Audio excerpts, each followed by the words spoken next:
அனைவருக்கும் இனிய காலை வணக்கம். என் பெயர் டி சுரிபிரகாஷ். நான் 5ஆம் வகுப்பு படிக்கிறேன். இன்று நான் சுற்றுச்சூழல் பாதுகாப்பு அனைவரின் பொறுப்பு என்ற தலைப்பில் பேச வந்துள்ளேன். நோயற்ற வாழ்வே குறைவற்ற செல்வம் என்பது பழமொழியாகும். சுற்றுச்சூழல் தூய்மையாக இருந்தால் நாம் ஆரோக்கியமாக வாழ முடியும். சுத்தமான காற்று, தண்ணீர் மற்றும் உணவு ஆகியவை நாம் வாழ்க்கைக்கு இன்றியமையாதவை.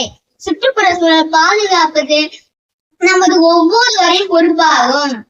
மக்கள் இயற்கையை பாதுகாக்க வேண்டும், ஏனெனில் நாம் இயற்கையை இணைந்திருக்கிறோம். நமது செயல்கள் புவியின் சூழலை பாதிக்கும் பொழுது அதன் விளைவுகளை நாம் அனுபவிக்க வேண்டி வருகிறது. சுற்றுச்சூழல் பாதுகாக்க சிறிய செயல்களை மேற்கொள்வது அவசியம்.